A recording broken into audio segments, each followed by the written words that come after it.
The topic of neighbors is rich with anecdotes.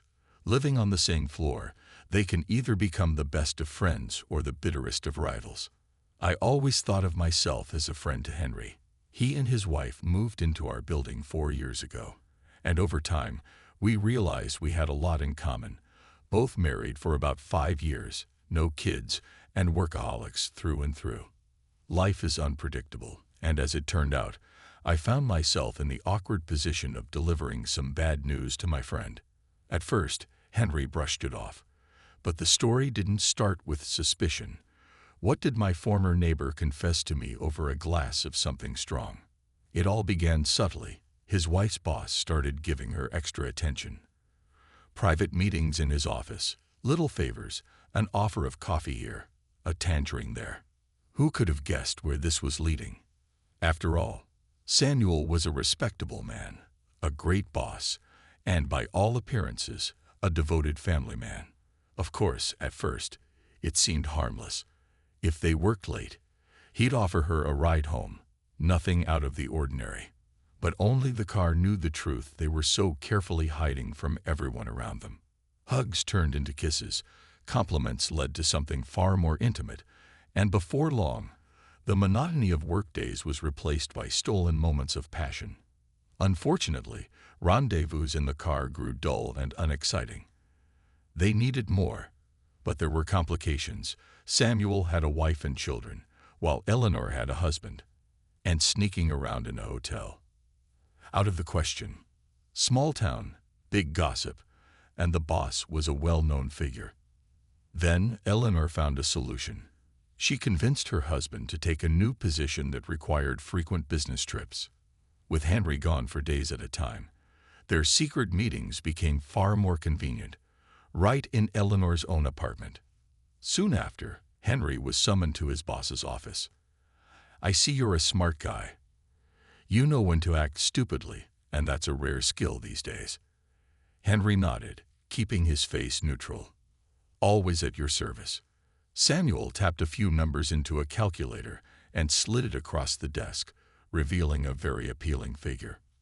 "That's your net salary," the boss clarified. "But first, I need you to draft everything as I instruct. No deviations." Money was a powerful motivator. Henry accepted the terms, stepping into a role that had him traveling to a new city every week, gathering data, and reporting back. From his wife's point of view, spending 2.5 days and 2 nights alone meant complete freedom. She could entertain any guest, even the director of her husband's business trips. But Eleanor wasn't reckless. She covered her tracks well. A stack of documents has always been strategically placed in the living room, creating the perfect illusion of working late. One evening, a neighbor happened to see Eleanor and a well-dressed man entering her apartment. She tried not to jump to conclusions, but doubts crept in by themselves. When she told Henry about this, he dismissed my concerns, fully confident in his wife's fidelity. Still, just to calm himself down, he asked to check if the man had returned.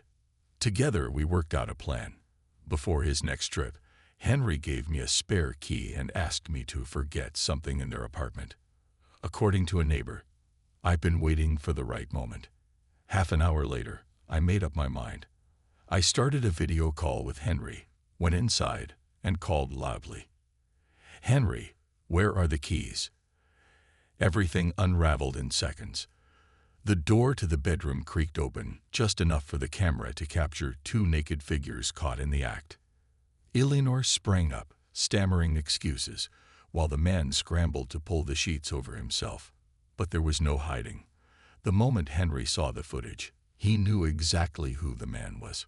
Eleanor threatened to call the police, but my video call proved everything had been done legally. There was no way out for her. A few days later, Henry returned, visibly drained but resolute. His decision was final: a divorce and a resignation. Samuel wasted no time in blackballing him, tarnishing his reputation to the point where no one would hire him. But Henry wasn't one to go down quietly. He had kept records, detailed reports of his boss's shady financial dealings. He handed them over to the authorities, sealing his former employer's fate. Eleanor, meanwhile, packed her bags, and moved back to her mother's village. I still wonder why people chase after something new when they already have someone good next to them.